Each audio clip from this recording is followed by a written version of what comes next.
ny mofinaina isan'andro atolotry ny mpitandrina rakotina valina maoly.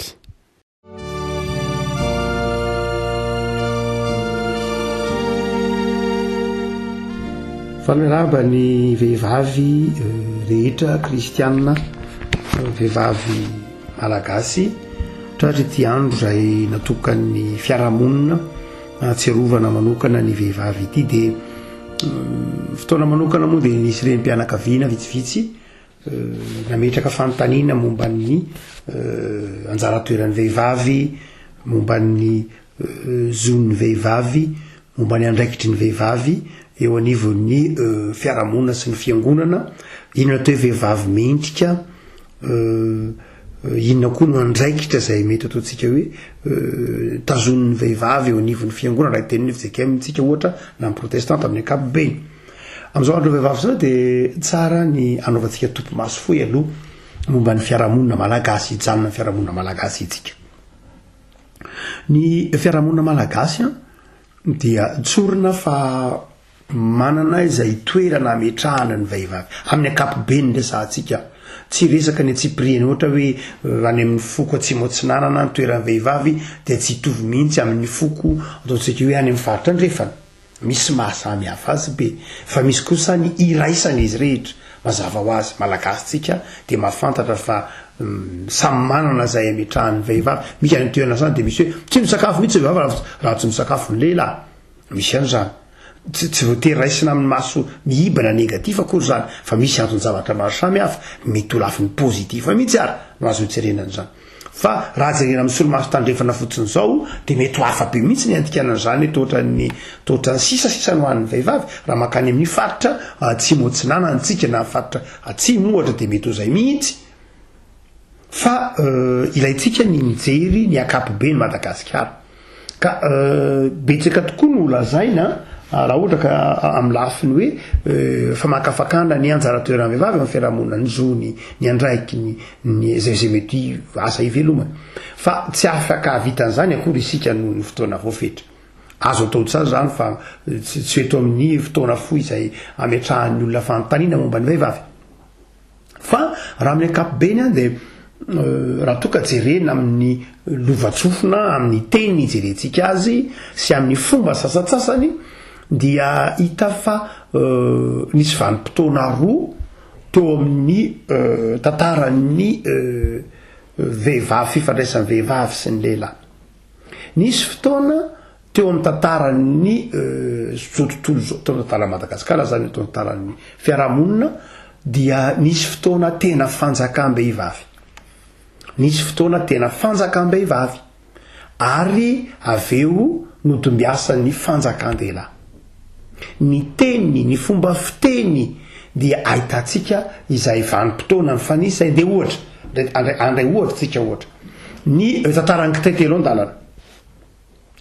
Ny tantaran'ny Kitaitelo an-dalana. Ny tantaran'ny Kitaitelo an-dalana dia tadiditsika tsara asa tany amin'ny classe de seconde, zay rehetra nanao classe de seconde tany amin'ny taona zany 20 nakateoriana dia samy nahatadidy an'izany. Ohatra izay zao dia nahatadidy tsara an'izany satria izay tamin'izany fotoana izany no classe de seconde. Dia rehefa anatin'izao leo anatin'ilay tantaran'ilay Kitaitelo an-dalana hoe tany ambadiky Manareza ono, zay fiandohan'ny tantaran'ilay Kitaitelo an-dalana, tany ambadiky Manareza ono nisy vaviantitra anankiray. Dia io vaviantitra io dia nipetraka talohan'izay zany dia mbola tany Andavabato ny olombelona, mbola mipetraka tany Andavabato ny olombelona na tany anaty Zohy. Dia taty aoriana dia nivoaka ny Zohy na ny Lavabato ity vaviantitra anankiray ary namboatra trano tamin'ny Tsia. Nanjary zany dia namboatra trano tamin'ny Tsia. Ary rehefa avy namboatra trano tamin'ny Tsia izy dia noho natao dia nivoaka vao Andavabato koa ilay lehilahy anankiray dia nanatona andravehivavy, nanatona andrafotsy zany izy. Dia hoy izy tamin-drafotsy mba mety ve mba hakasitranao ve raha ohatra ka mbiara-monina ato amin'ity tranonao ity isika, le tranon'ilay vehivavy vita tamin'ny Tsia zany io. de mba miara-monina ao tsika de mitaizataizanao teny malagasy hoe mitaizataizanao de midika fanambadiana de mitaizataizanao raha ohatra ka sitrakao de eno le vehivavy tsy maninona fa miara-mipetraka ato amin'ity trano zay nataoko ty isika de mitaizataiza ato ianao tsy maninona fa izao am'izay zavatra ho aritsika kosa de fanarahantsika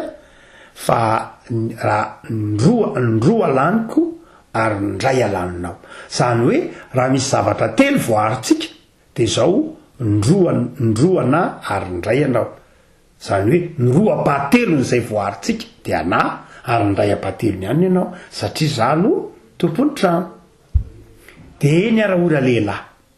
kanjo afaka fotoana foy da teoriana kely rovotra lay tsiandra vehivavy le trano tsiandra vehivavy tsy naharitra de raha lehilahy kosa efa nahavita trano tamin'ny feta tamin'ny briky zany tamin'ny tany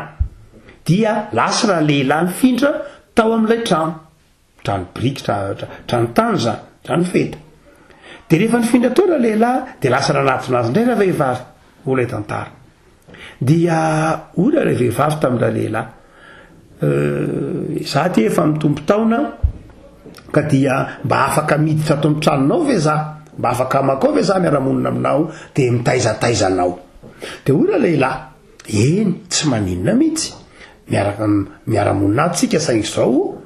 nyroa-pahatelony ana ary ndray apahatelony ianao am'izay ho aritsika nyroa laninao ary ndray no alaniko zay moa le teny malagasy tranay dia ora vehivavy tsy maninona tena alahelo raha vehivavy fa nanaiky izy manao hoe eny ary ndray apahatelony ahy ary ndroa-pahatelony ianao de tapitra teo lay tantara zay ho ny andohan'ny tantarany kitay telo an-dalana zay le angano zay ny andohaniny hoe roa-pahatelony rehefa mizara fananana ny vady de ny roa-pahatelony any lahy ndray apahatelony any vavy avy am'izay tantara zay fa izay tena itarenan'izay tsika de ny hoe nisy fotoana fanjakam-behivavy saingy tsy naharitra zay zany hoe talohan'ny fizarana roa-pahatelony eny lahy de nisy fotoana roa-pahatelony eny vavy saingy tsy naharitra zay zany hoe nisy fotoana teo amin'ny tantaran'ny fiarahamonina malagasy tena vanimpotoana ny fanjakam-behivavy zay le hoe tsy ilay trano fa ny fanjakan-dehilahy kosa de naharitra ohatra hoe satria trano tany mazava io ary hitatsika amin'ny teny isan-karazany hitatsika amin'ny teny zany ohatra hoe ohatra zao raha mahita olona ianao miaraka raha ohatra zao ka amin'ny teny ohatra hoe ray mpianakaviana sy ny zanany miaraka de ataotsika hoe mpianaka izy na mianaka izy raha ohatra ka tovy hoe dadabe zany miaraka amin'ny zafy kely de ataotsika hoe mpizafy izy zany hoe zay kely no tononona raha ohatra ka ray mpianakaviana miaraka amin'ny zanaka dada miaraka amin'ny zanaka de tsy atao hoe mpidada fa atao hoe mpianaka le zanaka zany no tononona raha ohatra ka dadabe miaraka amin'ny zafy de atao hoe mpizafy ary raha ohatra zany ka lehilahy sy vehivavy miaraka ray tapo izy ohatra de atao hoe mpianata fa tsy atao hoe mpianabavy midikan'izany de ny lahy ny kely ny lahy zany ny kely matoa nytononona hoe mpianata mitovy amin'le mpiafy na mitovy amin'ny mpianaka na mianaka dia zay mihitsy lehilahy zany ny kely nisy zany fotoana tena ny lehilahy ny kely noho ny vehivavy teo amin'ny tantarany amin'ny teny isika teo ary hitatsika fa hita amin'ny fomba maro isan-karazany de nisy fotoana tena fanjakan behivavy ary nisy fotoana fanjakan-dehilahy zay naharitra kokoa hitatsika amin'ny lafin-jahatra maro samihafa zany zay hoe naharitra kokoa ary namakivaky tamina vanimpotoana maro teo amin'ny fiarahamonina malagasy ny fanjakan-dehilahy saingy zao anefany na teo a zany fifandimbiasa ny fanjakan-dehilahy sy ny fanjakan-behivavy zany de tsy mpifandona akory ny lehilahy sy ny vehivavy tsy mpifanandrina mihitsy ny lehilahy sy ny vehivavy tao amin'ny fiarahamonina hitatsika fa tsy mbola nisy novonoana noho mahalana noho ny mahavavy marina loatra fa hoe iriny olona kokoa ny la le hoe nanindry zazaka de rada amin'ny lafiny hoe satria tsinona tamin'ny fotoanandro ge ny insécurité nisy tahaka zany dia efa niditra le fanjakandela dia nirina kokoa la fa tsy nidika mihitsy akory hoe falohatra ny zony izy ireo tiana tenenina hoe to anatin'ny kolotsaina nentim-paharazana malagasy ary ny kolotsaina nentsika de zao tsy mpifanandrina loatra akory reo fantatry ny malagasy ny fahasamy hafan'ny lehilahy sy ny vehivavy ary samy napetrany amin'ny toerana misy azy ny vehivavy ohatra de loharano andohana izy najaina tamin'izay loharano mahany andohana azy zay ohatra hoe rehefa zavatra ny andohana de atao hoe atao an'izay sary zay mandrakirima vehivavy reny vola reny vohitra be de be reny rano reny kazo isan-karazany zay rehetra iandohana loharanony polana zay mahatonga ny firenena de avy amin'ny teny hoe vehivavy avy amin'ny teny hoe reny avy amin'ny teny hoe vehivavy reny no zany dia fantatry ny malagasy tsara mihitsy izay hoe ny reny de fiandohana ny reny dia loharanony polana ny vehivavy no zany dia tsy de tena olana loatra ny tany andrefana loatra tany andrefana loatra ny ataontsika hoe ny fiarahamonina malagasy ny vehivavy malagasy any de nanaiky koa zay toerana nametrahany fiarahamonina azy zay tsy mpifaninana zany lehilahy sy ny vehivavy teo amin'ny fiarahamonina malagasy tsy mpifaninana izy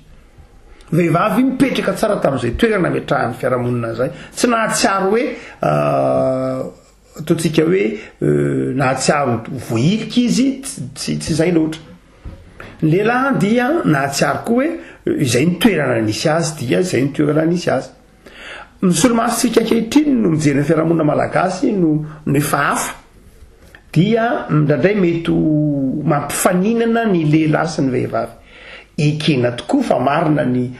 tatitra navoakan'ny banque mondiale tamin'ny taona 2014 hoe ny roapatelo ny zony ny vehivavy ihany no ataontsika hoe voarainy amin'ny ankapobeny maneran-tany fa tsy maharainy izy zony feno izy roapatelo ihany mbola mipetraka ihany zany lay kitay an-dala ngasy hoe ny roapatelo ny verzony ny vehivavy ihany ny voarainy mandrakitiny an'io eran-tany zany io fa tsy hoe aty Afrika ihany asa ny fomba nkajiny an'izy aloha tsy fantatro fa zay nitatitra navoakan'ny banque iraisam-pirenena amin'ny fanady adina ara-piarahamonina zany no tsika hoe raha toka mijery zany tsika atao anaty fiarahamonina malagasy mety dia tsy de tena olana be ohatry ny tany andrefana loatra na izany aza nefa de tsy hoe tanteraka izy fa misy tokoa teo amin'ny vanim-potoana misy amin'ny toerana sasany ary mbola misy ara lafinjavatra zay ataontsika hoe tena mbola mahatavelany vehivavy tavelany zazavavy ohatra hoe fampandeferana ny vavy ny zanaka vavy amin'ny lafinjavatra maro samihafa ohatra hoe amin'ny fandovahana amin'ny fampianarana amin'ny raha atao tokantrano sy ny sisa rehetra dia mbola misy faritra maro eto Madagasikara izay ataontsika hoe tsy manome toerana le zazavavy reny amin'ny zo tokony ho ananany ankehitriny mbola tavela amin'ilay toeran'ny vehivavy 100 taona lasa na 100 taona lasa ilay fiarahamonina fa arak'izany dia eo ny hoe misy ezaka tokony ataony fiarahamonina ny fiangonana mampahafantatra ny ataontsika hoe ny tokony ananan'ny vehivavy indrindra ny zanakavavy ny tanora zazavavy zay fivelarana tandrify azy tsy hoe mitaha amin'ny lehilahy ihany iny eo fa tena mahaolona azy feno mihitsy arak'izany dia eto raha ohatra ka mamelatra ny baiboly isika de ny baiboly dia manome toerana mihitsy ny vehivavy raha mamaky ny filazantsaraky ny liokotsika ohatra de lioka de tena filazantsara ny vehivavy raha filazantsaraky ny lioka de tena filazantsara ny vehivavy zay mihitsy amin'ny lioka de ny vehivavy no tsy Josefa mihitsy no sehony anjely fa Maria ary Elizabeta no endry fa tsy Zakary. De jereo tsara fa saika reo vehivavy nanodidina an' Jesosy reo de endrina tokokoa noho ny lehilahy azy. Miantony de satria ny filazantsaraky ny Luka de filazantsara nosoratana ho an'ny fiangonana gentilisa na paganao kretiana. No zany dia manome toerana be mihitsy mazava ho azy Luka sy ny asan'ny apôstôly mihitsy satria raha ihany nanoratra asan'ny apôstôly fa tsaraky ny Luka ihany jereo tsara ny toerana vehivavy amin'ny asan'ny apôstôly. Ry Tabita Dorcas, ry Lydia, tsy lasa-danja noho ny amin'izay mety ho famira-pirata ny lehilahy, ny famira-pirata ny vehivavy ao am-bokin'ny asan'ny apôstôly ara-panahy resantsika io. No zany dia ohatra ihany ireo ilazantsika fa raha ny baiboly dia anelo lavitra pelo lalana zany hoe fanomeza toerana fanajana ny vehivavy. Ary Jesosy ara dia natao hoe nateraky ny vehivavy, fanomeza toerana ny vehivavy. Ny vavahana kristianina zany dia azo atao modely na lasitra mihitsy aza amin'ny fanajana ny mahavehivavy ny vehivavy, fanajana izay fivelaran'ny vehivavy amin'ny mahendrika Andriamanitra azy fa tsy hoe ny lehilahy ihany. Marina loatra fa ny jiosy tahaka ny vanim-potoana ny antikité tsy ny jiosy ihany io fa na firenena tamin'ny vanim-potoana ny antikité io de ny lehilahy no mahazo toerana noho ny hoe tamin'izany ny fandriam-pahalemana mbola ady sisy tany mbola nilaina be ny herintsandry tamin'ny fotoana andro de nahazo toerana ny lehilahy. Fa ankehitriny noho ny fivoahana maro samihafa de efa miova ny fiarahamonina dia eo no mahatonga antsika miteny manao hoe ny toeran'ny vehivavy raha tena jerena amin'ny soatra masina manontolo tsy mijano amin'ny testamenta talohantsika fa ny soatra masina manontolo dia azo lazaina mihitsy fampelo lalana amin'ny fanomeza toerana ny lanjan'ny toeran'ny vehivavy ny fivavahana kristiana ny soratra masina. Lay fanontaniana ary de ny hoe ono a pastera inona kay no atao hoe vehivavy mendrika dia eo anivon'ny fianakaviana ozy eo anivon'ny fiarahamonina misehitry ny asa. Mamaky tsara ny boky noabolana isika, ny boky noabolana moa ny toko farany amin'ny boky noabolana io de tena manazava mihitsy momba ny atao hoe vehivavy mendrika ao anatin'ny tokantrano misy azy, ao anatin'ny tokantrano misy azy, ao anatin'ny fiainam-piarahamonina misy azy dia miresaka momba ny vehivavy mendriky oabolana toko faraky amby telopolo manomboka amin'ny 10 ka hatramin'ny faraky amby telopolo momba ny toetra ny vehivavy mendrika eo anivon'ny tokantrano. Fa tsy misy hoe toetra ny vehivavy mendrika fotsiny ihany ka tsy ho toetra ny lehilahy mendrika. Amin'ny soratra masina de tsy misy marina fa manazava Paoly manao hoe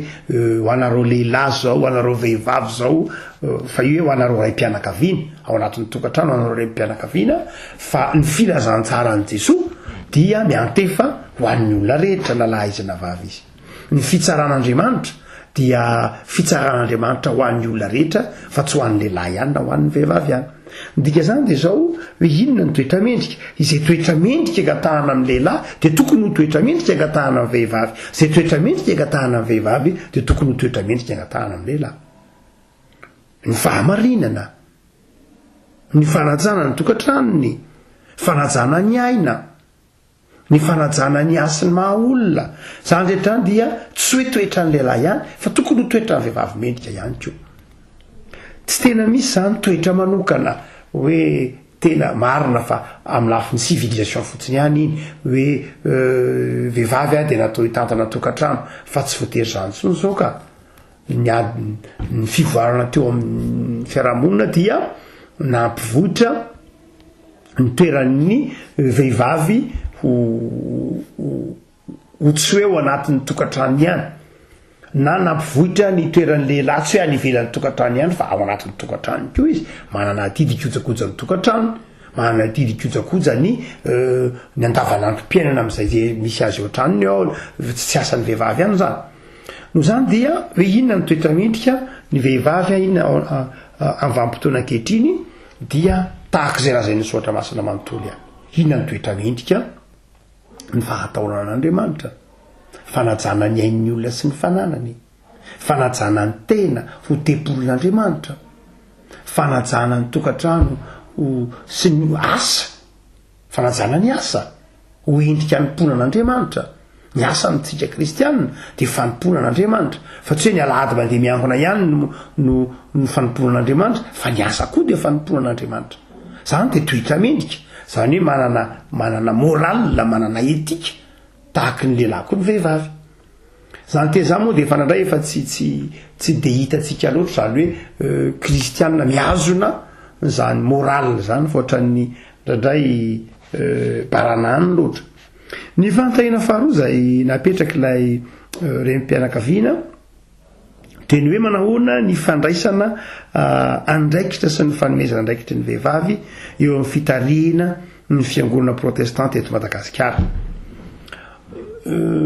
Raha tsorona protestanta FJKM zay misy ny akamaroantsika dia efa any amin'ny taona 590 no efa nisy mpitandrina vehivavy ny London Missionary Society na ny LMS no nitarika zany mpitandrina vehivavy malagasy nanofana mpitandrina malagasy vehivavy voalohany Tetsia Ambopotsy dia fanaizany ara tompon-daka ny antsoina hoe Frenzy ny Frenzy zany zay anankiray tamin'ireo misiona tena nomeny FJKM ny Frenzy no azo lazaina ho tompon-daka mihitsy tamin'ny fanajana sy tamin'ny fanomezana andraikitra ny vehivavy efa hatramin'ny andron'ny missionnaire dia efa nisy ny antsoina hoe sekolin'jazavavy dia nisy ny sekolin'jazalahy tamin'izany taonjato sy 20 tsika marina fa tsy nitovy ny fandaram-potoana hoe sekolin'jazalahy dia asa saina fa sekolin'jazavavy kosa dia ilay fanomanana azy ao anatin'ny tokantrano zay aloha fa zao kosa lay fanajana lay vehivavy amin'izay mahavehivavy azay dia ny tena tompon-daka ny Frenzy ny Frenzy no isan'ny nanana missionnaire vehivavy voalohany tsy hoe vadina missionnaire any amin'ny LMS vadina missionnaire zanaka missionnaire vehivavy fa tsy hoe missionnaire tompona andraikitra fa ny Frenzy dia tena nanana missionnaire mihitsy ohatran'ireny ataovy hoe président synodal zany ny Frenzy dia nanana an'izany ny anarany ary tena atao mihitsy hoe izy mirahavavy missionnaire nitazona niny ataontsika hoe district ny 20 fahizay zany 20 fahizay zany dia manomboka eto anosy zato dia mipahaka mahazo an'iny hatrany ambody afotsy iny fenorive mipahaka iny ndrefa natananarive iny antsony hoe 20 tamin'ny fotoana tamin'iny zany zay zanaky ny Frenzy hatrany Ambomandry zanaky ny Frenzy dia reny ny antsoina hoe zanaky ny Frenzy tamin'ireny efa nisy missionnaire vehivavy mitondra fiangonana no zany dia votsika manao efa pelo lalana mihitsy ho an'ny FJKM manokana zany sanatria tsy hoe manindraindra tsy zay fa tena azo lazaina hoe efa tany anaty rano mihitsy raha olombelona anazy ny FJKM lay fanajana ny vehivavy ary hitantsika fa ny martiora malagasy voalohany dia vehivavy no zany dia mandeha ho azy mihitsy tsy tao mandeha tsy voizina mihitsy tao anatin'ny FJKM ny fanomezan-toerana ny vehivavy raha ohatra fotsiny ka hoe nametra ny FJKM raha ohatra ka hoe ny FJKM nametra hoe isaky ny misy mpitandrina mivoaka dia mba asiana vehivavy zao nisany dia noho ny antony filan'ny fiangonana satria indray manendry mpitandrina vehivavy ho evanjelista tsy mora satria vao mivoaka ny toeram-panomanana mpitandrina dia tsy maintsy alefa zay mihitsy ny fitsipika dia mandeha izy aloha lavitra ndreny vohatra dia zao vehivavy veo alefanao andeha rery anao evanjelista any amin'ny toerana zay ho fitsinjovana azy zany fa tsy hoe sanatria ho faniliana azy fa tena fitsinjovana tsy hoe faniliana fa tena tsy hoe fieritreretana azy ho ambany keo na fieritreretana azy fa tena fitsinjovana fantatsika ny fiarahamonina malagasy fantatrao zao ny zavatra miandry any ka iny ny mbola anendrena vehivavy any ohatra sanatria ny vava fetsy ho simbana sa atao ahoany ny fiainany no zany dia tena fitsinjovana mihitsy fa raha ny hoe fanajana ny vehivavy anatin'ny FJKM dia zavatra mandeha ho azy nandritry ny taona maro dia nanana filopanampy vehivavy izysika tao anatin'ny FJKM nisy profo be vehivavy tao anatin'ny FJKM nisy fotoana doyen ny faculté théologie zay fianarana ambony momba ny théologie nisy fotoana vehivavy tompona ndraiky tritsakarasany ao anatin'ny ataotsika hoe ao anatin'ny foibe ohatra jereo fotsiny hoe ny mpanatanteraka amin'ny chef de département mpanatanteraka ao anatin'ny FCK manoro vehivavy ndray ihany ny lehilahy misy efatra menada izy ny mpanatanteraka reo anatin'ny FCK ny secrétaire généraly sy ny chef département anankitelo reo ny mpanatanteraka ny hevitry ny mpiandraikitra foibe de reo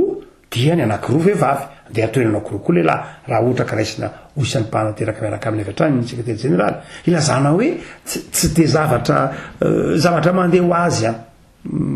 tsy natao hoe tsy olany tsy manengelina mihitsy ohatra hoe ny taleniny collège Ivato vehivavy ny doyen'ny faculté théologie Ambatonakanga ny lehilahy kinamony olana PDB ny ohatra zany taleniny collège Fianaratsoa vehivavy fa taleniny collège ny Mandritsara lehilahy ilazana hoe tsy manao critère mihitsy ny rectoran'ny université Ravelitsona ny rectoran'ny université Ravelitsona vehivavy ny président ny conseil d'administration lehilahy hoy tsika manao hoe izany zavatra zao tsy nisy neritreritra akory zany zao tsy nisy neritreritra akory hoe andao atao vehivavy na andao atao lehilahy fa toy ny mandeha ho azy vokatry ny fitarian'ny fanamasina fe de mazava ho azy tsy andeha ho azy tokoa satria fiangonana ilazana hoe ao anatin'ny fiangonana de zavatra tsy ho an'ny FCK de efa nataon'ny tompo zay izy raha toa ka somary misy rakely zany amin'ny fiangonana hafa za tsy hanonona anarana amin'ny fiangonana hafa fa raha amin'ny FCK manokana dia azo lazaina hoe mipetraka zay farany de ny hoe inona ary no etsika mampahery ny vehivavy malagasy sy ny vehivavy kristiana zavatra telo voalohany de izao ny tatitry ny banque mondiale indray sy ny fonds monétaire taty Afrika tamin'ny faraparan'ny taonjato tamin'ny fiandohan'ny ty taona roa arivo ity na folo sy roa arivo tany hoany azy de zao ny teny manao hoe ny moteur na ny hery manosika ny économie malagasy atsoatsy de ny vehivavy no ny antony hoe PDB reo vehivavy izay miasa amina sehatra mamelona ny ankohonana fa tsy nijanona fotsiny amin'ilay eo atokantrano ihany betsaka amin'izy ireny no manao asa ohatra hoe mivarotra ohatra hoe miasa amin'ny zone franche PDB zany ny vehivavy izay manomboka mandray tanana ary manao reny asa madinika ireny ary ndraindray raha dia izy ireny mamelona ny ankohonana tahaka ny raim-pianakaviana dia izany te zany hoe tena mampahery ny vehivavy ilazana manao hoe tena azo ana tena anjavatra eo amin'ny lafiny ara-toekarena amin'ny lafiny ara-panabeazana indrindra amin'ny lafiny ara-panahy ny vehivavy ary tsy tokony apisy mihitsy enatra na complexe ny hoe maha vehivavy ny vehivavy fa tao anatin'ny tantaran'ny firenena tao anatin'ny tantaran'ny fiangonana tao anatin'ny tantaram-pianakaviana dia betsaka ny vehivavy reharehan'ny firenena ary misaotra n'Andriamanitra tsika fa efa tsapa ho misokatra ho amin'izany fanomeza-toerana ny vehivavy zany ny fiarahamonina malagasy dia mampahery zany tsika ny vehivavy hoe azo ana tena anjavatra izy tena tsy hoe azo fa tena andrandray ny firenena ary andrandray ny fiarahamonina sy ny fiangonana mihitsy ny vehivavy amin'ny arany hitatsay amin'ny toe-panahy ny mahaolo ny foa mareny azy amin'ny toe-panahy ananany fihetsem-po ka mahatonga azy ho mora tohina manoloana ny fantrana sy ny fahasahiranana dia tsy faty antoka akory samy manana ny toetra ny lehilahy sy ny vehivavy fa matoana ataon'Andriamanitra ho zay ny toetrany de ifamena izy eo anatin'ny fiarahamonina tsy eo anatin'ny tokantrano ihany fa tena ao anatin'ny fiarahamonina ao anatin'ny zava-boarin'Andriamanitra mihitsy tena ataon'Andriamanitra ifamena ny mahalasy mahavavy noho zany tsisy afaka hiteny manao hoe tsy ilaina ny lahy na ilaina ny vavy na hoe aloha lehilahy ihany na aloha vehivavy ihany dia matoana ataon'Andriamanitra zay de zava-dehibe zay fifamenoany zay noho zany dia tiany ny ampatsiaro ny vehivavy rehetra izay toe-po hoe ilain'ny firenena izy ilain'ny fiangonana ianareo ary ilain'ny tokantranonareo fa ny faharoa zay tiatsika ho afatra ho an'ny vehivavy ny renim-pianakaviana taoravavy a de ny fitiavan'andriamanitra azy tsy hoe ilaina izy ka tahaka ny fitaovana rehetra ihany fa tena tian'andriamanitra hitatsika hotsika teo hoe ny vehivavy malagasy a dia martiora voaloha raha isaka ara-panahytsika asalama de martiora ary tamin'ireo mpaminany ataotsika hoe ireo mpaminany zay tao anatin'ny firenena de saika vehivavy anankiray ihany ny ara-tana ohatra ataotsika ohatra hoe tsy latsa-danja ray solambo ohatra zao a zay fataotsika ray aman-dreny norona ny tombony zotanana lehilahy raha kotojanona norona ny tompony farimena lehilahy fa raha velonjanahary da tia manolotrony sy ny volava germaina de vehivavy satsika fa aminady amin'ny lafiny ra-panady de atsapatsika zany fitiavan'andriamanitra izany atsio ihany a fa misehatra maro samihafa de ahitantsika zany vehivavy zay tian'andriamanitra tsy hoe ny lehilahy ihany ny tian'andriamanitra tsy hoe ny lehilahy ihany no antsoin'andriamanitra tsy hoe ny lehilahy ihany no soran'andriamanitra fa ny vehivavy koa de tian'andriamanitra ao amin'ny vehivavy ny antson'andriamanitra fa tsy ao amin'ny lehilahy ihany tena ao amin'ny vehivavy ary ahitanao zany ary vao mainka hitanao a amin'ny fiainam-piangonana fa tian'andriamanitra ianareo ary izay fitiavan'andriamanitra anareo vehivavy zay amin'io maha vehivavy anareo io ny fahalemem-panahinareo dia rendretreny de endriky ny fitiavan'andriamanitra no zany dia tokony hivelatra amin'izany fitiavan'andriamanitra zany ny vehivavy ka ampahirezintsika izy atsiary hoe tiany Jesosy ange reny mpianakaviana manana fahoritsaina tebiteby mety misy tsirariny azy hita any amin'ny toeram-piasana any noho ny fiarahamonina mbola miangatra indraindray amin'ny mahampanota ny fiarahamonina indraindray de mbola misy fiangarana de ampahirezina ny vehivavy fa tsy hoe ilaina ihany izy tsy hoe fitaovana ihany izy fa tena tian'andriamanitra mihitsy izy tsy hoe loharanony fampandrosoana ihany izy loharano tarana zany rehetra zany eo fa tena tian'andriamanitra ny vehivavy tahaka ny tsy hoe ny lehilahy ihany ny tiany fa ny vehivavy koa tiany satria asan'ny tanan'andriamanitra izy reny fa ny fahatelo zay hoentina manokana mampahery ny vehivavy malagasy any de ny ataotsika hoe reare raha toa ka jerena de tena reareany ankonana mihitsy any ny renim-pianakaviana ny vehivavy matetika de io le tenin'ny olon-kendry anankiray manao hoe ao ambadiky ny lehilahy anankiray ange ray-mpianakaviana anankiray a lehilahy anankiray a mamiratra de misy vady endry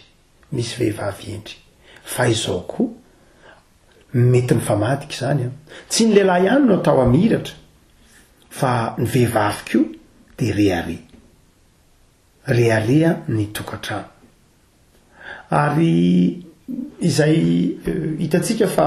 raha ohatra ka mijery ny tokantrano malagasy izy sika mijery ny tokantrano malagasy any de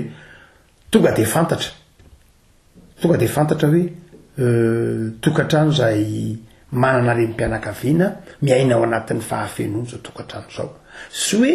tokantrano manana renim-pianakaviana izay manana olana zao reare mihitsy a ary ain'ny tokantrano ny vehivavy io a de hitatsika fa zay le reny zay le teneniny tolo hoe fondreny saika ny ankizy dia vao manomboka any amin'iny fahazazany iny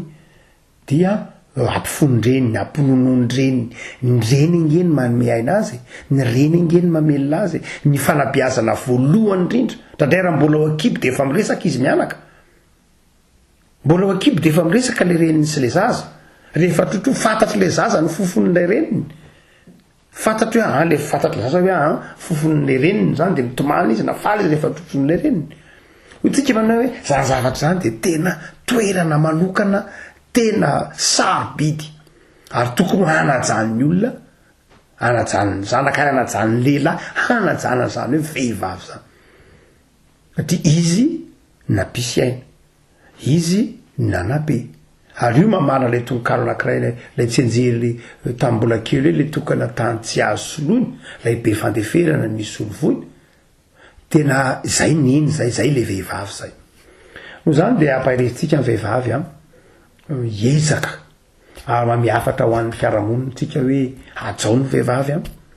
aza ampiarana herisetra izy satria fa tsy fotoana zantsony zao tsy fotoana amin'ny fampiasana herisetra ara-tsandry anajao ny zoma olona azy fa olona mitovy amin'ny lehilahy rehetra izy manana zay matra ilainy zay maharahy azy ary miafatra ho an'ny vehivavy keo dia ny anana ny fifaliana ny tandremany ny teny alokon'ny vavany satria matetika dradray ataontsika hoe mety ho fahaleomen'ny vehivavy tahaky ny fahaleomen'ny lehilahy mampiasa sandry mety ho fahaleomen'ny vehivavy mampiasa vava dia mila mitandrina mila miambina mba tsy ho lehilahy mikasy tanana vehivavy na vehivavy koa mandratra lehilahy amin'ny teny alokon'ny vava no zany dia ampahireziny tsika rehetra fa samy endrik'Andriamanitra na ny lehilahy na ny vehivavy dia samy hivelatra amin'izay asa omen'Andriamanitra azy avy dia mirahasoa ho an'ny vehivavy amin'ny fijoroana vavolombelona mampino mirahasoa ny vehivavy malagasy hianteheran'ny firenena oloharano taranaka ary dia mirary fahasoavana ho an'ny vehivavy malagasy rehetra amin'izao fotoana natokana atsiarovana ny zon'izy ireo zao dia ny fanjakana sy ny tompona andraikitrisa tokony ny ary fikambahana maro samihafa anao zava-dehibe zany fitandrona ny fivelaran'ny vehivavy ama olombelona endrik'Andriamanitra zany raha soa antsika rehetra